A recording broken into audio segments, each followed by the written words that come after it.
compris la pleine conscience. Donc j'en étais à la pleine conscience.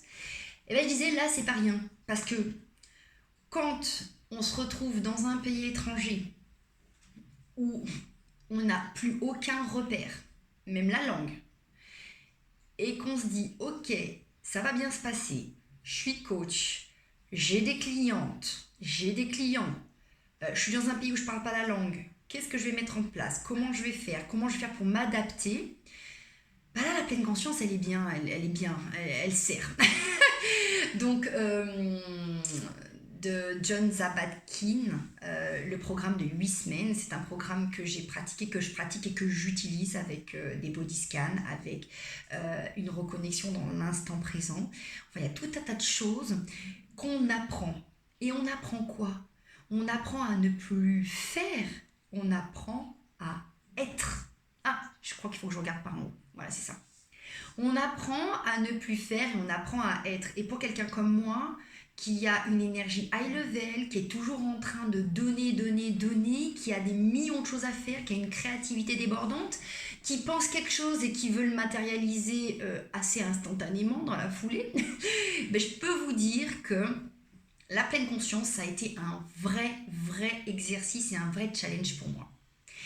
Et en parallèle de tout ça, ben, bien évidemment, dans l'Académie Zéro Limite, j'ai eu la chance de rencontrer Pierre Lapoujade. Pierre Lapoujade, dépositaire du concept et de la technique d'intelligence nutritionnelle et du terme de l'éveil de la planète intérieure. Et là, on se dit, ok, qu'est-ce qui est important pour moi? Qu'est-ce que je veux? Qui suis-je? Et on se pose de grosses questions. Et on se dit, mais il y a toujours les bonnes personnes qui sont là au bon moment, au bon endroit, pour te transmettre les messages, pour t'aider à t'éveiller, pour te montrer le chemin et pour t'aider à nettoyer, à travailler sur tes blessures, à travailler sur tes croyances limitantes, à faire en sorte que tu progresses et tu évolues en conscience. Et je me forme avec Pierre. Et j'ai la chance d'être à ses côtés, d'absorber ses savoirs, sa connaissance, d'être un cobaye sur plein de choses et d'avancer. Et d'avancer vers mon être le plus profond, d'avancer vers mes besoins les plus intimes et la connaissance de mon être, la connaissance de qui je suis vraiment. Et je crois qu'en fait, jusqu'à la fin de nos jours, on apprend à se connaître. Jusqu'à la fin de nos jours, on travaille, mais entre guillemets, parce que finalement, aujourd'hui, j'ai la sensation que travailler sur soi, c'est pas le bon terme du tout. Hein. Travail, c'est trépalium en latin, donc la notion de souffrance, la notion trépalium, ça veut dire exactement, vous me le direz certainement, j'ai zappé le mot, mais c'est torture, voilà, je crois que c'est ça. On se demande pourquoi on utilise le mot travail, et je vais au travail ce matin. Bref, donc moi je vais plus au travail, hein. Ça fait des années que maintenant je vais plus au travail, et c'est vrai, et donc que je travaille quand même, mais je travaille en tant que coach, et c'est quelque chose que j'ai choisi, c'est un métier que j'ai choisi, c'est l'accompagnement que j'ai choisi, d'accompagner des personnes à se connecter à leur être, à mieux se comprendre, à mieux se connaître, pour réaliser qui elles sont, à développer leur plein potentiel et à être dans l'ici et maintenant et à vivre ce qu'elles ont à vivre. Et à rayonner ça autour d'elles, parce que ben voilà, hein, c'est le petit grain de sable, c'est le petit colibri, c'est notre petite contribution qui fait que ben, sur une première ligne, sur une deuxième ligne, sur une troisième ligne, ben, finalement, on fait effet de boule de neige et on contribue à l'évolution des gens, l'évolution des consciences et un meilleur monde.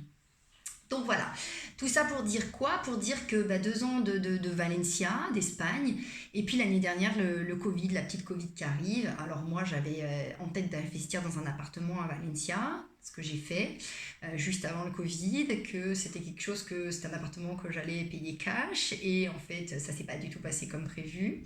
C'est un appartement que j'aurais dû rénover en 1 mois et demi, ça s'est pas passé comme prévu. Et l'année dernière, je me suis retrouvée plus de 7 mois seule avec mes enfants en Espagne, puisque mon mari est parti travailler à Istanbul et il n'a pas pu repasser la frontière dans le sens inverse parce qu'il a eu le Covid et parce qu'il est turc, donc ça a été compliqué au niveau paperasse. Et là, on se dit ok, on remet encore tout en perspective. Et là, on se dit, est-ce que les outils que j'ai appris là pendant 6 ans, ça me sert? Est-ce que je les applique? Est-ce que je suis capable de les appliquer à moi alors que je les transmets depuis 3 4 ans aux gens qui m'entourent? Et là, c'est pas la même. Et là, c'est pas la même. Et là, du coup, ben, Frédéric, toujours joyeuse, toujours tournée vers l'extérieur, avec une pleine énergie, ben, elle se rend compte qu'en fait, il faut qu'elle aille creuser. Elle se rend compte qu'il y a des masques à tomber. Elle se rend compte qu'elle monte une certaine image et qu'elle est toujours optimiste, mais en fait, ben, elle ne s'est pas connectée à la colère qu'elle avait en elle. Elle ne s'est pas connectée à certaines sensations, émotions qu'elle a cristallisées dans son corps et dans son être et qu'elle n'a pas su dissoudre à un moment donné. Et donc le côté déni, ben, c'est complètement effondré. Et là, je suis allée mettre le nez dans le caca. Et quand on met le nez dans le caca, ben, en fait, on se connecte à quelque chose de plus grand que soi. Et on se découvre et on enlève les épluchures. Et on se dit, ouais, d'accord, ok, qu'est-ce que j'ai envie vraiment? Est-ce que j'ai envie de continuer à montrer cette Frédéric-là complètement farfelue, qui donne beaucoup de joie, beaucoup d'amour, beaucoup de, d'énergie positive? Ou est-ce que je veux quelque chose de beaucoup plus équilibré, de beaucoup plus serein, de beaucoup plus dans le, ouais, dans l'équilibre en fait. Et grâce à notamment Pierre, à son programme d'énergie limitée, ben, je suis, grâce à Pierre, grâce à Geoffrey aussi, de ma puissance mentale, j'oubliais Geoffrey, grâce à Céline Joyce Douai aussi, qui, lors d'un séminaire à Paris, a été aussi une sacrée révélation, parce que je me suis rendu compte que j'étais un être qui travaillait dans le développement personnel, qui se formait à plein de techniques, qui était dans le mental, dans le mental, dans le mental, mais finalement que j'étais incapable d'aller me connecter à mes émotions, à mon cœur, à mon corps, et que j'avais le cul entre deux chaises, le cul entre la 3e dimension et le cul entre la 5e dimension. Là où finalement on développe nos capacités extrasensorielles et on se connecte à quelque chose de plus grand qui est finalement en nous. Voilà. Et ça, c'est ce que j'ai compris avec Pierre, en me connectant à ma planète intérieure. Et bah, quand ça se casse la gueule, bah, on remet tout en perspective, on remet tout en question. Et là, je me rends compte qu'effectivement, Frédéric Lamazone, elle se connectait à Frédéric Lamazone. J'avais le problème avec l'Amazone, parce que je me disais, mais l'Amazone, c'est une guerrière. Et Frédéric, là, tout s'est effondré, ton monde s'est effondré. Il n'y a plus personne, il n'y a plus de guerrière, il n'y a plus de personnalité, il n'y a plus de caractère. C'est qui t'es? Et c'est quoi l'Amazone? Parce que tout ce que j'avais créé comme personnage, finalement, s'est effondré. Et c'était encore un personnage supplémentaire. Personnage que l'on se crée à partir de la naissance.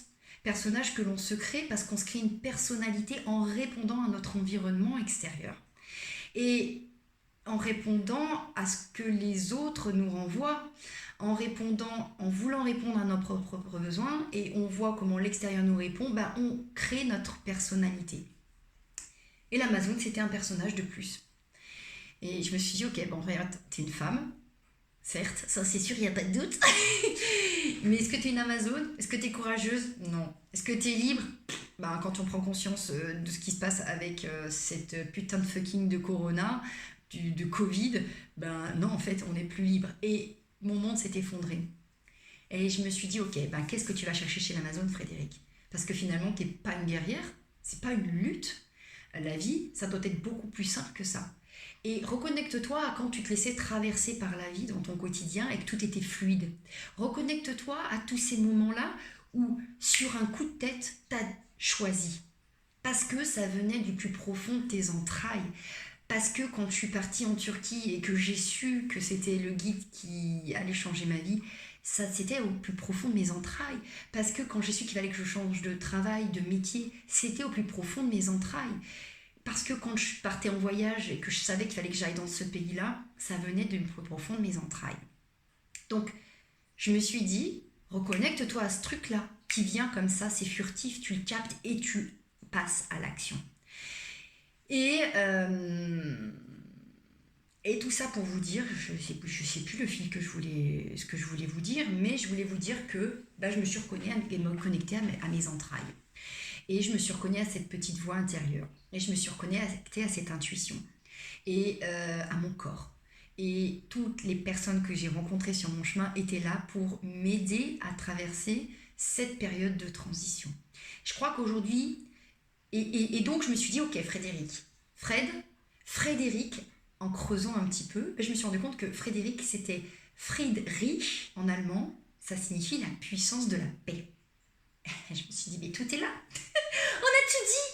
Tu peux garder Frédéric Lamazoune parce qu'en fait, tu es là pour apporter la paix intérieure, la paix physique, la paix psychologique, la paix émotionnelle, la paix physique, la paix énergétique, la paix spirituelle aux personnes qui vont croiser ton chemin et aux personnes qui vont décider de te faire confiance pour les accompagner dans leur chemin d'évolution. Donc le mot coach, c'est un titre comme un autre. Ça me saoule de me dire, de me présenter, tu fais quoi, t'es qui, ouais, en fait, je suis quoi. Point à la ligne. Et oui, je suis une coach, si ça te fait plaisir de mettre le mot coach. Je suis une éveilleuse de conscience. Je viens te secouer ton cocotier. Je suis une maman. Je suis une femme. Je suis une épouse. Je suis quoi d'autre? Je suis rien et je suis tout en même temps. Et à un moment donné, j'avais aussi un problème de positionnement en me disant, mais tu parles à qui? Tu parles aux femmes, tu parles aux hommes, les Amazones et tout. Oui, mais en fait, il y a beaucoup d'hommes qui sont attirés par mon énergie, cette énergie parfois masculine que je mets en avant. Mais en fait, il y a beaucoup de femmes qui ont aussi besoin de cette énergie et de se reconnecter à leur être profond et à leur intuition. Et il y a beaucoup d'hommes qui ont aussi besoin de revenir sur un état d'être et plus un état de faire. Donc, en fait, Frédéric, la puissance de la paix, Frédéric l'Amazone. Et l'Amazone, pourquoi? Parce que l'Amazone, c'est le courage que je vais chercher dans l'archétype de l'Amazone. Parce que le courage, c'est une des émotions dont on a besoin pour pouvoir aller au-devant des obstacles et pour pouvoir se dépasser ses limites et aller voir ce qui se passe de l'autre côté. Et souvent, je le dis tout le temps dans mes accompagnements aux personnes que je rencontre, c'est Albert Einstein qui disait que on ne peut pas résoudre les problèmes que l'on a au même niveau de conscience. Ça veut dire qu'il faut aller mettre son nez ailleurs, plus loin, plus haut, à côté. Il faut aller se mouiller, il faut faire preuve de courage pour aller voir ce qui se passe ailleurs, pour pouvoir aller trouver la solution et venir régler le problème dans le niveau de conscience qu'on avait avant. Donc voilà, l'Amazone pour le courage et bien sûr pour la liberté. Parce que les femmes Amazones, c'était des femmes guerrières, mais c'était des femmes qui faisaient partie de peuples guerriers. Elles combattaient aux côtés des hommes. C'était le peuple scythe, et donc en Turquie. Et donc il n'y a pas de hasard, hein, on est d'accord, quand on a un chemin de vie et que finalement on regroupe les puzzles de notre vie au fur et à mesure qu'on vit les événements, au fur et à mesure des rencontres, etc. Et que ces Amazones, eh bien, c'était les égales des hommes. Donc moi j'aime bien appeler les Amazones et les Amazons. Le courage et la liberté parce qu'ils vivaient dans les steppes et qu'ils vivaient dans des yourtes et qu'en fait ils n'avaient pas besoin de tout ce côté matériel. Ils vivaient très simplement de façon complètement autonome et indépendante et je m'intéresse fortement à l'autonomie physique, l'autonomie alimentaire, l'autonomie et la liberté sous toutes ses formes. Voilà, donc aujourd'hui, moi, ce que je fais de mieux, c'est que j'éveille votre conscience, j'éveille vos consciences, que vous soyez un homme ou une femme. Si mon énergie vous attire et vous interpelle, je suis là pour venir vous secouer, vous pousser un petit peu dans vos retranchements, vous apprendre à mieux vous connaître et à travailler sur toutes les sphères de votre être. Alors, je lis de partout, coach holistique, accompagnatrice holistique. Ouais, je crois que holi finalement ça veut dire oui dans toute sa globalité. Ce que j'aime à dire c'est que vous partez d'un point, vous êtes à un point là et en fait si on prend un momentum de la santé du bien-être, ici tout à droite, je crois que c'est l'opposé pour vous, tout à droite c'est le full énergie, le bien-être, on s'éclate, on kiffe notre vie, on est à un high level d'épanouissement et tout à gauche c'est l'opposé et c'est la mort, tu crèves. Et en fait, ce que je fais de mieux, c'est de faire un point avec toi pour voir où tu en es dans ce momentum et de se dire, ok, moi, où tu en es, je te prends là. Et ensemble, je te prends par la main, je vais t'emmener vers le plus. Et là, on travaille sur toutes les sphères de ton être parce que je ne peux pas travailler avec toi sur une partie si tu bouffes du sucre toute la journée et que, émotionnellement parlant, tu es à râler pâquerette, mais parce que tu as une hygiène alimentaire mauvaise. Je ne peux pas nier cette partie-là alimentaire comme je ne peux pas nier et la partie environnementale dans laquelle tu vis.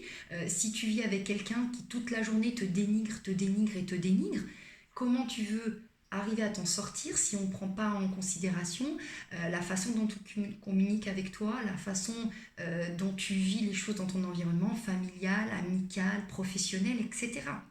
Donc, je crois que vraiment, on est tous uniques et il faut revenir en son centre. La clé, c'est l'apprentissage et la connaissance de ton être dans toutes ces sphères et c'est l'éveil de conscience pas à pas au fur et à mesure de ta vie. Et c'est un processus. Il y a un début, c'est quand tu nais, et il y a une fin, c'est quand tu meurs, et c'est la fin corporelle de ton corps, d'accord? Il y a peut-être ou pas quelque chose après, il y a peut-être cette énergie, ce souffle de vie qui continue ou pas, ça on en parlera ensemble dans un deuxième temps, si tu as envie de te dire, j'ai envie de discuter un peu plus avec Frédéric de la vie, de où j'en suis, de mes problématiques et de où j'aimerais aller et qui j'aimerais être. Parce qu'en fait, il faut bien comprendre qu'on peut être qui l'on veut. On a juste à choisir et à décider de ce que l'on a envie d'être, de ce que l'on a envie de faire, de ce qu'on a envie de réaliser. Et tout ça en fonction de ce qui vibre pour nous. J'oubliais dans ma présentation, j'ai oublié de te dire que j'étais une artiste, que j'étais une danseuse. Mais oui, parce que j'adore danser, parce que j'adore bouger et parce que la musique et le rythme et les vibrations et les mouvements de mon corps me font m'élever plus rapidement, font élever mon taux vibratoire et font m'élever en conscience. Donc ça, on en parlera dans un deuxième temps. Je crois que j'ai pas d'autre chose à te dire par rapport à ma présentation. J'aurais voulu le faire en live, mais je pense que ça fera partie d'un live tout simplement par rapport à tout ce que j'ai dit là, de vos réactions, pour qu'on en échange, pour qu'on discute. Et puis je reste à votre entière disposition. Officiellement, je suis une coach. Je préfère dire éveilleuse de conscience. Et puis en fait, je suis juste Frédéric l'Amazone qui est là pour vous accompagner à vivre et à réaliser l'être que vous êtes dans cette vie ici et maintenant. Je reste à votre disposition. Vous pouvez me retrouver où vous voulez. Je réponds en général à tous les messages. Et je vous dis à très très vite. Et j'espère que cette présentation vous aura permis de comprendre mieux qui je suis. Il y aura encore plein d'autres choses à dire. Je crois que j'en ai oublié la moitié, mais en tout cas, ce que je veux que vous reteniez, c'est que dans l'archétype de l'Amazone, on va chercher la puissance du courage, de l'émotion de courage et la puissance de la liberté, parce que nous sommes des êtres libres. Encore faut-il se déconditionner de tout ce que de tout. Des conditionnements de tout, de la société, de notre éducation, de toute notre construction et la paix. Puisque ce que je vais chercher et ce que j'offre de plus important, c'est la connexion à votre énergie sacrée. Et cette énergie sacrée, on va la chercher dans la puissance de la paix intérieure. Je vous embrasse très très fort. Je vous fais des gros bisous. Et je ne sais pas si je vais publier cette vidéo qui dure 19 minutes, la première devait durer 15, on en a pour au moins 3/4 d'heure. Bref, c'est comme ça, je verrai si je la publie dans mon groupe Facebook que je vais lancer très prochainement ou si je la publie sur les réseaux pour monsieur, madame, tout le monde. Voilà, je vous embrasse très très fort et je vous dis à très vite. Connectez-vous à votre énergie sacrée et la meilleure des choses que vous puissiez faire, c'est vous rappeler que vous êtes unique et que vous êtes des êtres libres. Je vous embrasse très fort.